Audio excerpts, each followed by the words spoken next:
Hi hello friends, ಎಲ್ಲರಿಗೂ ಕೂಡ ಮತ್ತೊಮ್ಮೆ ನಮ್ಮ ಚಾನಲ್ಗೆ ನಿಮಗೆ ಸ್ವಾಗತ. ಇವತ್ತಿನ ಒಂದು ತರಗತಿ ಎಲ್ಲರಿಗೂ ಕೂಡ ಗೊತ್ತಿದೆ. ಜನವರಿ 2026 ಸಂಪೂರ್ಣ ಪ್ರಚಲಿತ ಘಟನೆಗಳನ್ನು ನಾವು ನೋಡ್ಕೊಳ್ತಾ ಹೋಗೋಣ. ಟಾಪಲ್ಲಿ ಇರ್ತಕ್ಕಂಥ ಒಂದು 50 ಪ್ರಶ್ನೆಗಳನ್ನು ಈ ಒಂದು ವಿಡಿಯೋದಲ್ಲಿ ನಾವು ನೋಡೋಣ. ವೆರಿ ಇಂಪಾರ್ಟೆಂಟ್ ಪ್ರಶ್ನೆಗಳು ಇರ್ತವೆ. ಸಂಪೂರ್ಣವಾಗಿ ಏನು ಕರೆಂಟ್ ಅಫೇರ್ಸ್ ಇದೆ ಎಲ್ಲವೂ ಕೂಡ ಇಲ್ಲಿ ಕವರ್ ಆಗ್ತವೆ ಅಂತ ಹೇಳ್ಬೋದು. ಅದಕ್ಕಾಗಿ ಯಾರ್ಯಾರು ನೋಡ್ತಾ ಇದ್ದೀರಾ ಎಲ್ಲರೂ ಕೂಡ ಸಂಪೂರ್ಣವಾಗಿ ನೋಡ್ಕೊಳ್ತಾ ಹೋಗಿ. ಅದಕ್ಕೂ ಮುಂಚೆ ನೀವೇನಾದರೂ ಫಸ್ಟ್ ಟೈಮ್ ನಮ್ಮ ಚಾನಲ್ನ ನೋಡ್ತಾ ಇದ್ರೆ ಈಗಲೇ ತಪ್ಪದೇ ಚಾನಲ್ನ ಸಬ್ಸ್ಕ್ರೈಬ್ ಮಾಡ್ಕೊಳ್ಳಿ. ಮುಂದೆ ಬರ್ತಕ್ಕಂತಹ ಎಲ್ಲ ವಿಡಿಯೋಗಳನ್ನು ನೀವು ತಪ್ಪದೇ ಫ್ರೀಯಾಗಿ ನೋಡ್ಕೊಳ್ತಾ ಹೋಗಬಹುದು. ನೋಡಿ, ಮೊದಲನೇದಾಗಿ ನಮ್ಮ ಒಂದು ಪ್ರಶ್ನೆಗಳನ್ನು ನೋಡಿ ನಿಮಗೆ ಇಷ್ಟ ಆದರೆ ಲೈಕ್ ಮಾಡಿ, ಶೇರ್ ಮಾಡಿ, ಓಕೆನಾ. ಬನ್ನಿ ಮೊದಲನೇ ಪ್ರಶ್ನೆ ನೋಡೋಣ. ನೋಡಿ, ಮೊದಲನೇದಾಗಿ ರ್ಯಾಂಕಿಂಗ್ ಮತ್ತು ವರದಿಗಳು ಅಂದರೆ 2026 ಜನವರಿಯಲ್ಲಿ ಆಗಿರ್ತಕ್ಕಂಥ ಒಂದು ರ್ಯಾಂಕಿಂಗ್ ಮತ್ತು ವರದಿಗಳಿಗೆ ಸಂಬಂಧಪಟ್ಟಂತೆ ಪ್ರಶ್ನೆ. ಇಲ್ಲಿ ಮೊದಲನೇ ಪ್ರಶ್ನೆ, ಭಾರತದಲ್ಲಿ ಮಹಿಳೆಯರಿಗಾಗಿ ಅತ್ಯುತ್ತಮ ನಗರ ಎಂದು ಇತ್ತೀಚೆಗೆ ಹೆಸರು ಪಡೆದಂಥ ನಗರ ಯಾವುದು ಅಂತ ಇಲ್ಲಿ ಪ್ರಶ್ನೆಯನ್ನು ಕೇಳಿದ್ದೇವೆ. ಬೆಂಗಳೂರು ಇದಕ್ಕೆ ಸರಿಯಾದ ಉತ್ತರ. ಅಂದರೆ ಬೆಂಗಳೂರು 53.29 ಅಂಕಗಳನ್ನು ಪಡೆಯುವ ಮುಖಾಂತರ best Indian city for women ಎಂಬತಕ್ಕಂಥ ಒಂದು ಅವಾರ್ಡನ್ನು ಪಡೆದುಕೊಂಡಿದೆ. ಅದೇ ಎರಡನೇ ಒಂದು ಏನು ಪ್ರದೇಶ ಯಾವುದು ಅಂತ ಕೇಳಿದರೆ ಚೆನ್ನೈ 49.86 ಅಂಕಗಳನ್ನು ಪಡೆಯುವುದರ ಮೂಲಕ ಈ ಒಂದು ಸಾಹಸವನ್ನು ಮಾಡಿರ್ತಕ್ಕಂಥದ್ದು. ಮೊದಲ ಒಂದು ರ್ಯಾಂಕಿಂಗಲ್ಲಿ ಬೆಂಗಳೂರು ಇದೆ. 53.29 ಅಂಕಗಳನ್ನು ಇದು ಪಡೆದಿರ್ತಕ್ಕಂಥದ್ದು. ಇದು ಈ ಒಂದು ಏನು ರ್ಯಾಂಕಿಂಗ್ ಬಂದಿದೆ ಇದು 2025 ವರ್ಷವನ್ನು ಇದು ಮಾಡಿಕೊಂಡು ಬಂದಿರತಕ್ಕಂಥ ಒಂದು ರ್ಯಾಂಕಿಂಗ್ ಇದು. ಈ ಮಹಿಳೆಯರಿಗಾಗಿ ಅತ್ಯುತ್ತಮ ನಗರ ಯಾವುದಪ್ಪ ಅಂತ ಅಂದರೆ ಬೆಂಗಳೂರು ಇದಕ್ಕೆ ಸರಿದ ಉತ್ತರ. ಅದೇ ರೀತಿ ಮುಂದಿನ ಪ್ರಶ್ನೆ, ಹೆನ್ಲೆ ಪಾಸ್ಪೋರ್ಟ್ ಇಂಡೆಕ್ಸಲ್ಲಿ ವರದಿಯಲ್ಲಿ ಭಾರತದ ಸ್ಥಾನ ಎಷ್ಟು ಅಂತ. ನೋಡಿ, ಹೆನ್ಲೆ ಪಾಸ್ಪೋರ್ಟ್ ವರದಿ ಪ್ರತಿ ವರ್ಷ ಬರ್ತದೆ. ಇದರ ಪ್ರಕಾರ ಪಾಸ್ಪೋರ್ಟ್ ಎಷ್ಟು ಸ್ಟ್ರಾಂಗ್ ಇದೆ ಅಂತಕ್ಕಂಥದ್ದನ್ನು ಈ ಒಂದು ದೇಶದ ಪಾಸ್ಪೋರ್ಟ್ ಬಗ್ಗೆ ಹೇಳ್ತದೆ. ಈ ಒಂದು 2026ರಲ್ಲಿ ಹೆನ್ಲೆ ಪಾಸ್ಪೋರ್ಟ್ ವರದಿಯಲ್ಲಿ ಭಾರತದ ಸ್ಥಾನ ಎಷ್ಟಪ್ಪ ಅಂತ ಅಂದರೆ 80ನೇ ಸ್ಥಾನ ಪಡೆದುಕೊಂಡಿದೆ. ಪ್ರಥಮ ಸ್ಥಾನವನ್ನು ಸಿಂಗಪೂರ್ ದೇಶ ಇಲ್ಲಿ ಪಡೆದುಕೊಂಡರೆ ಎರಡನೇ ಸ್ಥಾನವನ್ನು ಜಪಾನ್ ದೇಶ ಇಲ್ಲಿ ಪಡೆದುಕೊಂಡಿದೆ. ಅತಿ ಸ್ಟ್ರಾಂಗೆಸ್ಟ್ ಅಥವಾ ಅತಿ ಕಠಿಣವಾಗಿರ್ತಕ್ಕಂಥ ಸ್ಟ್ರಾಂಗೆಸ್ಟ್ ಪಾಸ್ಪೋರ್ಟ್ ಯಾವುದಪ್ಪ ಅಂತ ಅಂದರೆ ಸಿಂಗಪೂರ್ ದೇಶದ ಒಂದು ಪಾಸ್ಪೋರ್ಟ್ ಆಗಿದೆ. ಭಾರತ 80ನೇ ಸ್ಥಾನ ಇಲ್ಲಿ ಪಡೆದುಕೊಂಡಿರ್ತಕ್ಕಂಥದ್ದು. ಮುಂದಿನ ಪ್ರಶ್ನೆ ಅದೇ ಇದೆ ನೋಡಿ, ಹೆನ್ಲೆ ಪಾಸ್ಪೋರ್ಟ್ ವರದಿ ಪ್ರಕಾರ ಮೊದಲ ಸ್ಥಾನ ಪಡೆದ ದೇಶ ಯಾವುದು ಅಂತ ಕೇಳಿದರೆ ಇಲ್ಲಿ ಸಿಂಗಪೂರ್ ಇದಕ್ಕೆ ಸರಿಯಾದ ಉತ್ತರ ಆಗಿರ್ತಕ್ಕಂತಹದ್ದು. ಓಕೆ, ಅದೇ ರೀತಿ ನಾವು 4ನೇ ಪ್ರಶ್ನೆಗೆ ಹೋಗೋದಾದರೆ ಭಾರತದ ಅತಿ ಸುರಕ್ಷಿತವಾದ ನಗರ ಯಾವುದು ಅಂತ ಇಲ್ಲಿ ಪ್ರಶ್ನೆಯನ್ನು ಕೇಳಿದ್ದಾರೆ. ಭಾರತದ ಅತಿ ಸುರಕ್ಷಿತವಾಗಿರ್ತಕ್ಕಂಥ ನಗರ ಅಂದರೆ ಏನಪ್ಪ ಅಂತಂದರೆ ಈ ಒಂದು ನಂಬಿಯೋ ಸೇಫ್ಟಿ ಇಂಡೆಕ್ಸ್ ಬಂದಿರತಕ್ಕಂಥದ್ದು. ನಂಬಿಯೋ ಸೇಫ್ಟಿ ಇಂಡೆಕ್ಸ್ ಪ್ರಕಾರ ಈ ಒಂದು ಪ್ರಶ್ನೆ ಬಂದಿದೆ. ಭಾರತದ ಅತಿ ಸುರಕ್ಷಿತವಾದ ನಗರ ಕೇಳಿದರೆ ಅದು ಮಂಗಳೂರು ಇದಕ್ಕೆ ಸರಿದ ಉತ್ತರ. Mangaluru safest city in India ಎಂಬತಕ್ಕಂಥ ಒಂದು ಅವಾರ್ಡನ್ನು ಪಡೆದುಕೊಂಡಿದೆ. ಈ ಒಂದು ಮಂಗಳೂರು 46ನೇ ಸ್ಥಾನ ಪಡೆದುಕೊಂಡಿದೆ. ವಿಶ್ವದಲ್ಲಿ 46ನೇ ಸ್ಥಾನ ಪಡೆದುಕೊಂಡರೆ ಪ್ರಪಂಚದ ಮೊದಲ ಒಂದು ಅತಿ ಸುರಕ್ಷಿತವಾಗಿರ್ತಕ್ಕಂಥ ನಗರ ಯಾವುದಪ್ಪ ಅಂತ ಕೇಳಿದರೆ ಅದು ಕಿಂಗಡಾವ್ ಎಂಬತಕ್ಕಂಥ ಒಂದು ನಗರ. ಇಲ್ಲಿ ಕೊಟ್ಟಿದ್ದೇನೆ ನೋಡ್ಬೋದು. ಪ್ರಪಂಚದ ಅತಿ ಸುರಕ್ಷಿತವಾದ ನಗರ ಯಾವುದು ಅಂತ ಕೇಳಿದರೆ ಅದು ಕಿಂಗಡಾವ್ ಎಂಬತಕ್ಕಂಥ ಒಂದು ನಗರ ಚೀನಾದಲ್ಲಿ ಕಂಡು ಬರುತ್ತೆ. ನೋಡಿ, ಈಗಾಗಲೇ 5 ಪ್ರಶ್ನೆ ಆಯಿತು. ಇಲ್ಲೂ ಕೂಡ 4ನೇ ಪ್ರಶ್ನೆ, ಇಲ್ಲೂ ಕೂಡ 4ನೇ ಪ್ರಶ್ನೆ ಆಗಿದೆ. ನಿಮಗೆ ಟೋಟಲ್ ಆಗಿ ಮ್ಯಾಕ್ಸಿಮಮ್ 50 ಪ್ರಶ್ನೆ ಬರ್ತವೆ. ಅದರ ಬಗ್ಗೆ ನಿಮಗೆ ವರೀಸ್ ಬೇಡ, ಓಕೆನಾ. ಕಿಂಗಡಾವ್ ಪ್ರಪಂಚದ ಅತಿ ಸುರಕ್ಷಿತವಾಗಿರ್ತಕ್ಕಂಥ ನಗರ ಆದರೆ ಮಂಗಳೂರು ನಮ್ಮ ಒಂದು ಭಾರತದ ಅತಿ ಸುರಕ್ಷಿತವಾದ ನಗರ ಆಗಿದೆ. ಇದು ನಂಬಿಯೋ ಸೇಫ್ಟಿ ಇಂಡೆಕ್ಸ್ ಪ್ರಕಾರ ಬಂದಿರತಕ್ಕಂಥ ಒಂದು ಮಾಹಿತಿ, ಓಕೆನಾ. ಇದು ರ್ಯಾಂಕಿಂಗ್ ಮತ್ತು ವರದಿಗಳಿಗೆ ಸಂಬಂಧಪಟ್ಟಂಥ ಮಾಹಿತಿ. ನೆಕ್ಸ್ಟ್ ಇಲ್ಲಿ ದೊಡ್ಡ ನೇಮಕಾತಿಗಳು ಅಂತ ಅಂದರೆ ಏನಾದರೂ ಅಪಾಯಿಂಟ್ಮೆಂಟ್ಸ್ ಏನಾದರೂ ಇತ್ತು ಅಂತ ಅದರ ಬಗ್ಗೆ ನಾವು ನೋಡ್ಕೊಳ್ತಾ ಹೋಗೋಣ.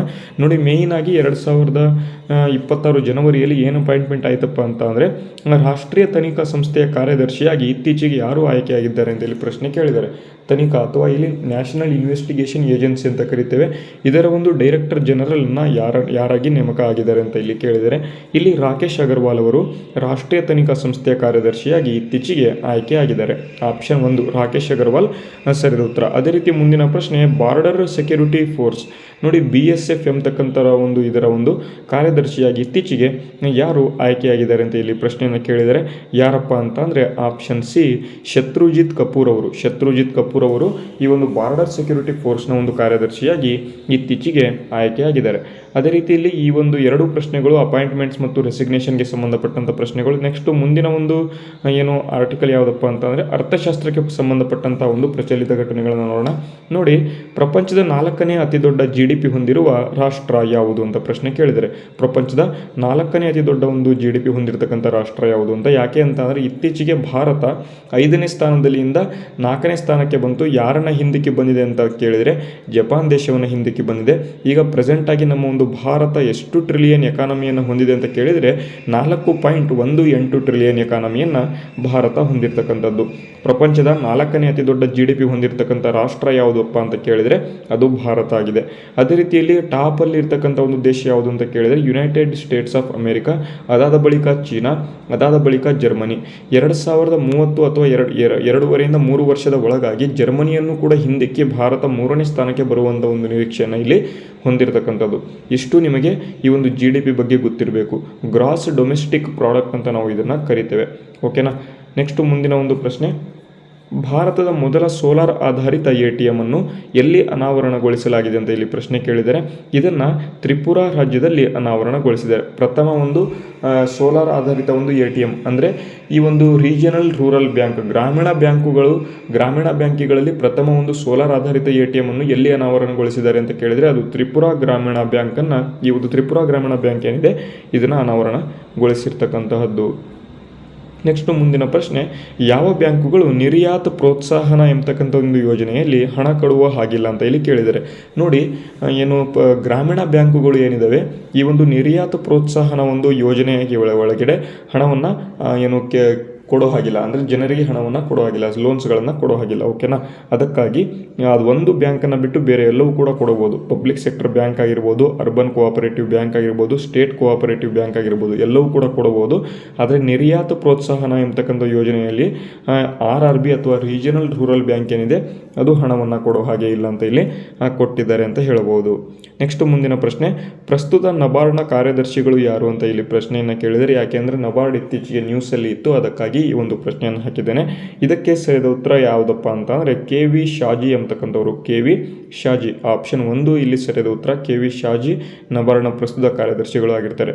ನೆಕ್ಸ್ಟು ಇದುವರೆಗೆ ಅರ್ಥಶಾಸ್ತ್ರದ ಬಗ್ಗೆ ಸಂಬಂಧಪಟ್ಟಂತೆ ಒಂದು ಪ್ರಚಲಿತ ಘಟನೆಗಳು ಮುಗಿದು, ನೆಕ್ಸ್ಟು ನಾವು ಈಗ ನ್ಯಾಷನಲ್ ನ್ಯೂಸ್ ಅಥವಾ ಭಾರತದಲ್ಲಿ ಇರ್ತಕ್ಕಂಥ ಒಂದು ಸುದ್ದಿಗಳ ಬಗ್ಗೆ ಕರೆಂಟ್ ಅಫೇರ್ಸ್ಗಳನ್ನು ನೋಡೋಣ.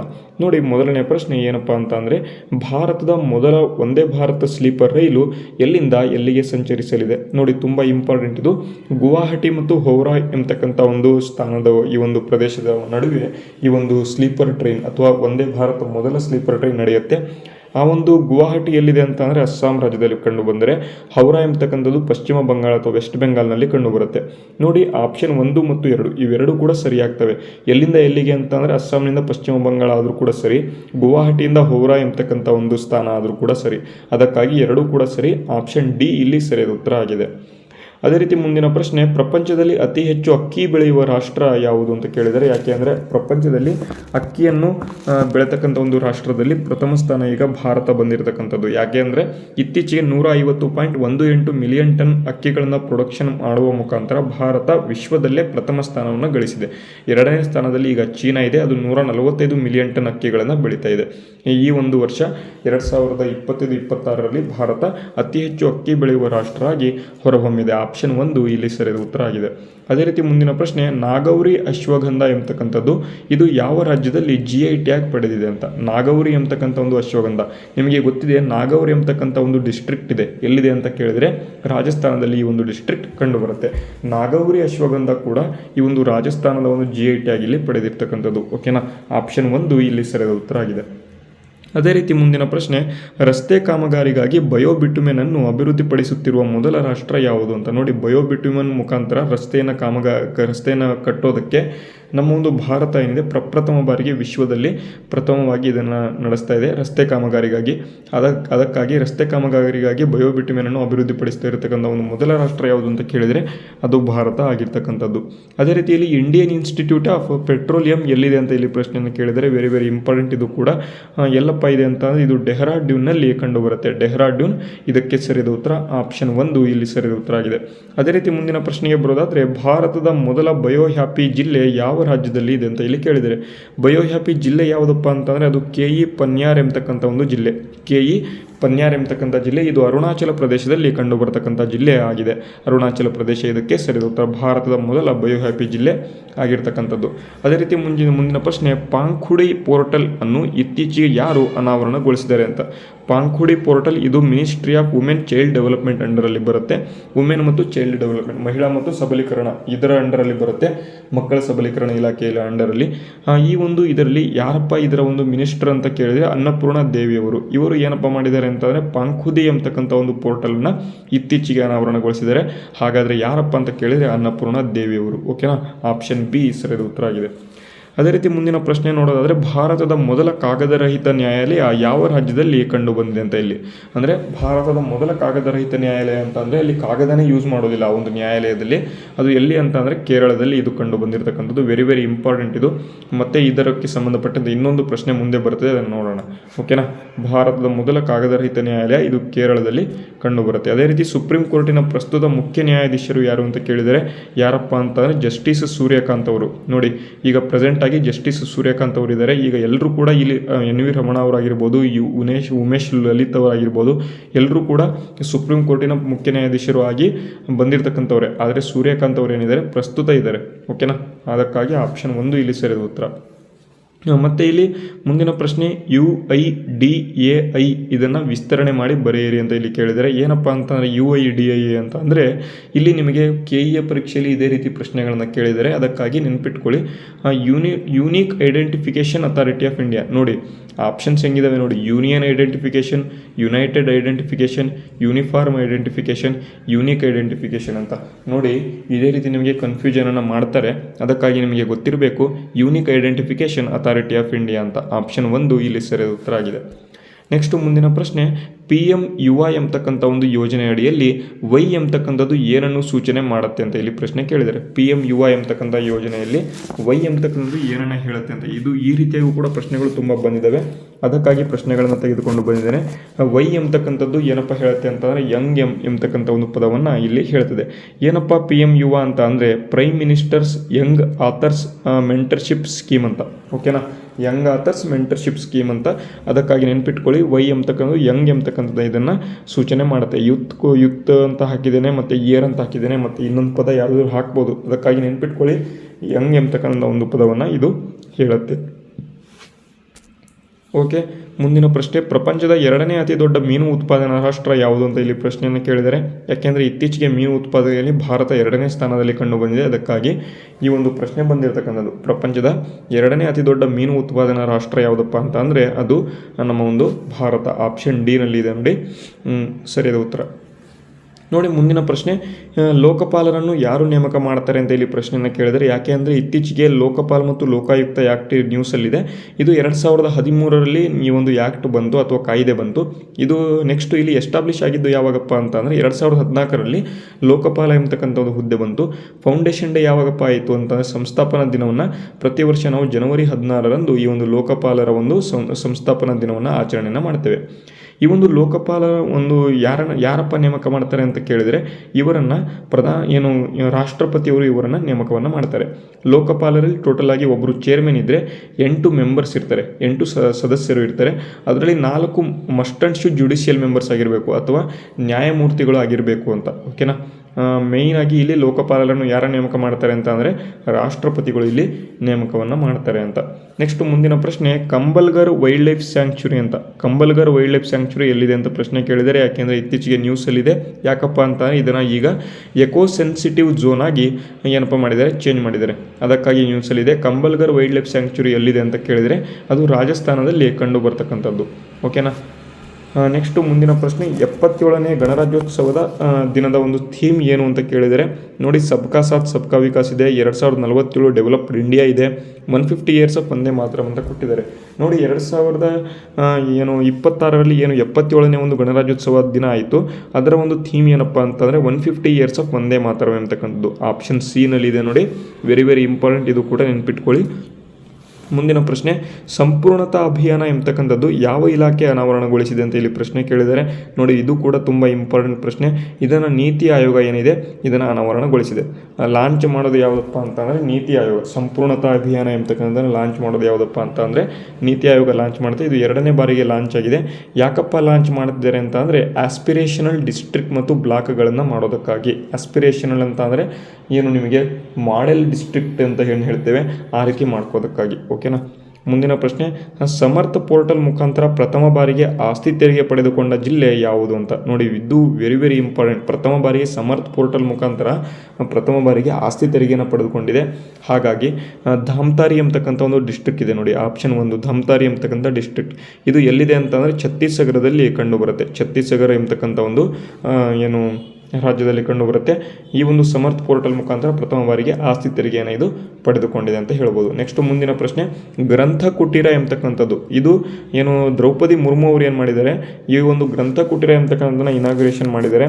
ಏನಪ್ಪ ಗ್ರಂಥ ಕುಟೀರ ಅಂತ ಅಂದರೆ ಇದೊಂದು ಏನು ಲೈಬ್ರರಿ ಅಂತಲೇ ಹೇಳ್ಬೋದು. ಇದರಲ್ಲಿ ಟೋಟಲ್ ಆಗಿ ನಿಮಗೆ 2300 ಬುಕ್ಸ್ ಮತ್ತು ಇಲ್ಲಿ 500 ಮನುಸ್ಕ್ರಿಪ್ಟ್ಗಳು ಇಲ್ಲಿ ಕಂಡುಬರುತ್ತೆ. 50 ಮನುಸ್ಕ್ರಿಪ್ಟ್ಗಳು ಇಲ್ಲಿ ಕಂಡುಬರುತ್ತೆ. ಈ ಒಂದು ಗ್ರಂಥ ಕುಟೀರವನ್ನು ಎಷ್ಟು ಭಾಷೆಯಲ್ಲಿ ಅನಾವರಣಗೊಳಿಸಲಾಗಿದೆ ಅಂತ ಇಲ್ಲಿ ಪ್ರಶ್ನೆ ಕೇಳಿದರೆ ಇಲ್ಲಿ 11 ಭಾಷೆಯಲ್ಲಿ ಇಲ್ಲಿ ಅನಾವರಣಗೊಳಿಸಿದ್ದಾರೆ. ಯಾರಪ್ಪ ಅನಾವರಣಗೊಳಿಸಿದ್ದು ಅಂತ ಕೇಳಿದರೆ ದ್ರೌಪದಿ ಮುರ್ಮು ಅವರು. ಓಕೆನಾ. ಅದೇ ರೀತಿ ಮುಂದಿನ ಪ್ರಶ್ನೆ, ಇತ್ತೀಚೆಗೆ ಯಾವ ದೇಶ ತನ್ನ ರಾಷ್ಟ್ರದ ಕರೆನ್ಸಿಯನ್ನು ಯೂರೋಗೆ ಬದಲಾವಣೆ ಮಾಡಿಕೊಂಡಿದೆ ಅಂತ. ಇದು ಇಂಟರ್ನ್ಯಾಷನಲ್ ನ್ಯೂಸ್. ಈಗ ನ್ಯಾಷನಲ್ ಸುದ್ದಿಗಳು ಆಯಿತು, ಭಾರತದ ಸುದ್ದಿಗಳು ಆಯಿತು, ಅಂತಾರಾಷ್ಟ್ರೀಯ ಸುದ್ದಿಗಳನ್ನು ಈಗ ನೋಡೋಣ. ಇತ್ತೀಚೆಗೆ ಯಾವ ದೇಶ ತನ್ನ ರಾಷ್ಟ್ರದ ಕರೆನ್ಸಿಯನ್ನು ಯೂರೋಗೆ ಬದಲಾವಣೆ ಮಾಡಿಕೊಂಡಿತು ಅಂತ ಕೇಳಿದರೆ ಬುಲ್ಗೇರಿಯಾ ಎಂಬತಕ್ಕಂಥ ಒಂದು ದೇಶ. ಆಪ್ಷನ್ 1 ಬುಲ್ಗೇರಿಯಾ ಇದಕ್ಕೆ ಸರಿಯಾದ ಉತ್ತರ ಆಗಿದೆ. ಅದೇ ರೀತಿ ಮುಂದಿನ ಪ್ರಶ್ನೆ, ವಿಶ್ವಸಂಸ್ಥೆ 2026ರ ಧ್ಯೇಯವಾಕ್ಯ ಏನು ಅಂತ. ಅಂದರೆ ಪ್ರತಿ ವರ್ಷ ಏನು ಇಂಟರ್ನ್ಯಾಷನಲ್ ಇಯರ್ ಅಂತ ಏನು ಹೇಳ್ತಿದೆ, ಮಿಲೆಟ್ಸ್ ಅಂತ ನಾವು ನೋಡಿದ್ವಿ 2023ನ, ಕ್ಯಾಮೆಲಿಟ್ಸ್ ಅಂತ ನಾವು 2024ರ ನೋಡಿದ್ವಿ. ಅದೇ ರೀತಿ 26ನ ಏನಪ್ಪ ನೋಡ್ತಿದ್ದೇವೆ ಅಂತ ಕೇಳಿದರೆ international year of rangelands ಮತ್ತು ಪ್ಯಾಸ್ಟೋರಲಿಸ್ಟ್ಸ್ ಅಂತ. ಆಪ್ಷನ್ 1 ಇದೆ ನೋಡಿ, ಇದು ಸರಿಯಾದ ಉತ್ತರ. ವೆರಿ ವೆರಿ ಇಂಪಾರ್ಟೆಂಟ್, ಪಕ್ಕಾ ಪ್ರಶ್ನೆಗಳನ್ನ ಕೇಳ್ತಾರೆ, ನೆನ್ಪಿಟ್ಕೊಳ್ಳಿ. ಅದೇ ರೀತಿ ಮುಂದಿನ ಪ್ರಶ್ನೆ, 18ನೇ ಒಂದು ಬ್ರಿಕ್ಸ್ ಸಭೆ ಎಲ್ಲಿ ನಡೆಯಲಿದೆ ಅಂತ ಇಲ್ಲಿ ಪ್ರಶ್ನೆ ಕೇಳಿದರೆ ನೋಡಿ, 17ನೇ ಬ್ರಿಕ್ಸ್ ಸಭೆ ಇದು ಬ್ರೆಜಿಲ್ನಲ್ಲಿ ನಡೆದಿತ್ತು. ಈಗ 18ನೇ ಬ್ರಿಕ್ಸ್ ಸಭೆ ಏನಿದೆ ಅದು ಭಾರತದಲ್ಲಿ ನಡೆಸಬೇಕು ಅಂತ ಇಲ್ಲಿ ಮಾಡ್ತಿದ್ದಾರೆ. ಅದಕ್ಕಾಗಿ ಆಪ್ಷನ್ 1 ಇಲ್ಲಿ ಭಾರತ ಇದಕ್ಕೆ ಸರಿಯಾದ ಉತ್ತರ. ಅದೇ ರೀತಿ ಇಲ್ಲಿ ಫಿಂಕೆ ಎಂಬತಕ್ಕಂಥ ಒಂದು ನದಿ ಯಾವ ದೇಶದಲ್ಲಿ ಕಂಡು ಬರುತ್ತೆ ಅಂತ ಇಲ್ಲಿ ಪ್ರಶ್ನೆ ಕೇಳಿದರೆ, ಯಾಕಪ್ಪ ಅಂತಂದರೆ ಈ ಒಂದು ಫಿಂಕೆ ನದಿ ಏನಿದೆ ಇದು ವರ್ಲ್ಡ್ಸ್ ಓಲ್ಡೆಸ್ಟ್ ಏನು ಫ್ಲೋಯಿಂಗ್ ರಿವರ್ ಅಂತ ನೋಡಿ. ಅತಿ ಪುರಾತನವಾಗಿರ್ತಕ್ಕಂತಹ ಒಂದು ಫ್ಲೋಯಿಂಗ್ ಅಥವಾ ನಡೆದಾಡುವ ಅಥವಾ ಹರಿದಾಡ್ತಕ್ಕಂಥ ನದಿ ಯಾವುದಪ್ಪ ಅಂತ ಅಂದರೆ ಅದು ಫಿಂಕೆ ಎಂಬತಕ್ಕಂಥ ಒಂದು ನದಿ. ಇದು ಆಸ್ಟ್ರೇಲಿಯಾ ದೇಶದಲ್ಲಿ ಕಂಡು ಬರತಕ್ಕಂಥ ನದಿ ಆಗಿದೆ. ಹಾಗಾಗಿ ಆಪ್ಷನ್ 1 ಇಲ್ಲಿ ಸರಿಯಾದ ಉತ್ತರ. ಅದೇ ರೀತಿ ಮುಂದಿನ ಪ್ರಶ್ನೆ, ವರ್ಲ್ಡ್ ಹೆಲ್ತ್ ಆರ್ಗನೈಜೇಷನ್ ಏನು ಇದೆ ಅದರಿಂದ ಹೊರಬಂದ ದೇಶ ಯಾವುದು ಅಂತ ಕೇಳಿದರೆ ಇದರಿಂದ ವರ್ಲ್ಡ್ ಹೆಲ್ತ್ ಆರ್ಗನೈಜೇಷನ್ನ ಒಂದು 18% GDPಯನ್ನು ಈ ಒಂದು ಯುನೈಟೆಡ್ ಸ್ಟೇಟ್ಸ್ ಆಫ್ ಅಮೇರಿಕಾ ಅದೊಂದೇ ಹೊಂದಿತ್ತು. ಅದು ಈಗ ಈ ಒಂದು ಆರ್ಗನೈಜೇಷನಿಂದ ಹೊರ ಬಂದಿದೆ.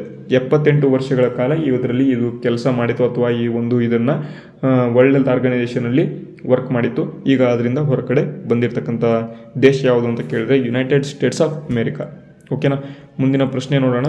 ನೋಡಿ, ಮಹಿಳಾ T20 ಈಗ ನೋಡಿ ಸ್ಪೋರ್ಟ್ಸ್ಗೆ ಸಂಬಂಧಪಟ್ಟಂಥ ಮಾಹಿತಿ ನಿಮಗೆಲ್ಲವೂ ಕೂಡ ಸಿಕ್ತು. ರ್ಯಾಂಕಿಂಗ್ ಮತ್ತು ವರದಿಗಳು, ನೆಕ್ಸ್ಟು ಇಲ್ಲಿ ರಾಷ್ಟ್ರೀಯ ಸುದ್ದಿ, ಅಂತಾರಾಷ್ಟ್ರೀಯ ಸುದ್ದಿ, ಮತ್ತು ಇಲ್ಲಿ ಏನು ಹೊಸ ದೊಡ್ಡ ದೊಡ್ಡ ನೇಮಕಾತಿಗಳು, ಮತ್ತು ಕೊನೆಯದಾಗಿ ಈಗ ಸ್ಪೋರ್ಟ್ಸ್ ಅಥವಾ ಆಟಗಳಿಗೆ ಸಂಬಂಧಪಟ್ಟಂತೆ ಮಾಹಿತಿ. ನೋಡಿ, ಇದೇ ರೀತಿ ನಿಮಗೆ ಕರೆಂಟ್ ಅಫೇರ್ಸ್ ಬೇಕು ಅಂತಂದರೆ ಎಲ್ಲರೂ ಕೂಡ ನೀವೇನು ಮಾಡಬೇಕು ಅಂತ ಅಂದರೆ ಸಬ್ಸ್ಕ್ರೈಬ್ ಮಾಡ್ಕೊಳ್ಳಿ, ನಿಮಗೆ ಪಕ್ಕಾ ಯೂಸ್ ಆಗುತ್ತೆ. ಓಕೆನಾ. ಮಹಿಳಾ T20 ಏನು ವಿಶ್ವಕಪ್ಪಲ್ಲಿ ಅತಿ ಹೆಚ್ಚು ವಿಕೆಟ್ ಪಡೆದಿರ್ತಕ್ಕಂಥವ್ರು ಯಾರು ಅಂತ ಕೇಳಿದರೆ ಅವ್ರು ಯಾರಪ್ಪ ಅಂತಂದರೆ ದೀಪ್ತಿ ಶರ್ಮಾ ಅವರು. ದೀಪ್ತಿ ಶರ್ಮಾ ಅವರು ಏನಿದ್ದಾರೆ ವುಮೆನ್ T20 ಇಂಟರ್ನ್ಯಾಷನಲ್ ವಿಕೆಟ್ ಟೇಕರಲ್ಲಿ ಪ್ರಥಮ ಸ್ಥಾನದಲ್ಲಿದ್ದಾರೆ. ದೀಪ್ತಿ ಶರ್ಮಾ ಇದಕ್ಕೆ ಸರಿಯಾದ ಉತ್ತರ.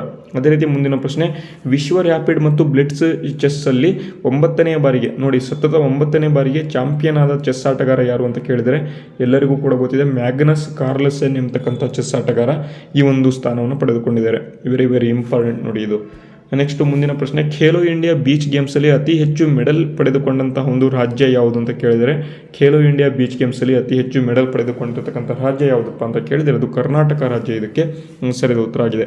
ಅದೇ ರೀತಿ ಮುಂದಿನ ಪ್ರಶ್ನೆಯನ್ನು ನೋಡಿ, ಇತ್ತೀಚೆಗೆ 28,000 ರನ್ಗಳನ್ನು ಪೂರ್ಣಗೊಳಿಸಿದ ಪ್ರಪಂಚದ ಕ್ರಿಕೆಟಿಗ ಯಾರು ಅಂತ ಕೇಳಿದರೆ ಮತ್ತು ಸಚಿನ್ ತೆಂಡೂಲ್ಕರ್ ಅವರೊಂದು ರನ್ಗಳನ್ನು ಹಿಂದಿಕ್ಕಿ ಪ್ರಥಮ ಸ್ಥಾನದಲ್ಲಿ ಇರ್ತಕ್ಕಂಥ ಕ್ರಿಕೆಟಿಗ ಯಾರು ಅಂತ ಕೇಳಿದರೆ ಅದು ಯಾರಪ್ಪ ಅಂತಂದರೆ ಮತ್ಯಾರು, ನಮ್ಮ ಒಂದು ಕಿಂಗ್ ಕೊಹ್ಲಿ ಅವರೇ, ವಿರಾಟ್ ಕೊಹ್ಲಿ ಅವರು ಇದಕ್ಕೆ ಸರಿಯಾದ ಉತ್ತರ ಆಗಿರ್ತಕ್ಕಂಥದ್ದು. ಅದೇ ರೀತಿ ಮುಂದಿನ ಪ್ರಶ್ನೆ, ಇತ್ತೀಚೆಗೆ 92ನೇ ಚೆಸ್ ಗ್ರ್ಯಾಂಡ್ ಮಾಸ್ಟರ್ ಆಗಿ ಆರ್ಯನ್ ಅವರು ಆಯ್ಕೆಯಾಗಿದ್ದಾರೆ. ಹಾಗಾದರೆ ಅವರು ಯಾವ ರಾಜ್ಯದವರು ಅಂತ ಇಲ್ಲಿ ಪ್ರಶ್ನೆಯನ್ನು ಕೇಳಿದರೆ ಎಲ್ಲರೂ ಕೂಡ ತಮಿಳುನಾಡು ಅಂತ ಹಾಕ್ತೀರಾ. ನೋಡಿ, ಇದಕ್ಕೆ ಸರಿದ ಉತ್ತರ ನವದೆಹಲಿಯ ಒಂದು ಚೆಸ್ ಆಟಗಾರ ಆರ್ಯನ್ ಅವರು ಈ ಒಂದು 92ನೇ ಚೆಸ್ ಗ್ರ್ಯಾಂಡ್ ಮಾಸ್ಟರ್ ಆಗಿ ಹೆಸರನ್ನು ಪಡೆದುಕೊಂಡಿದ್ದಾರೆ.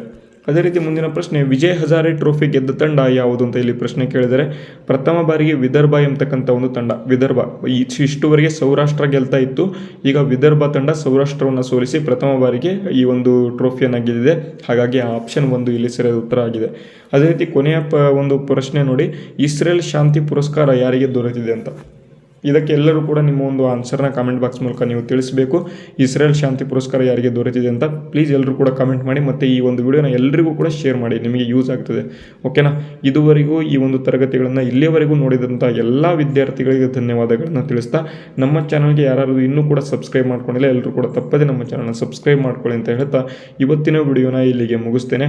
ಮುಂದಿನ ತರಗತಿಯಲ್ಲಿ ಸಿಗೋಣ. ಅಲ್ಲಿಯವರೆಗೂ ಜೈ ಹಿಂದ್, ವಂದೇ ಮಾತರಂ.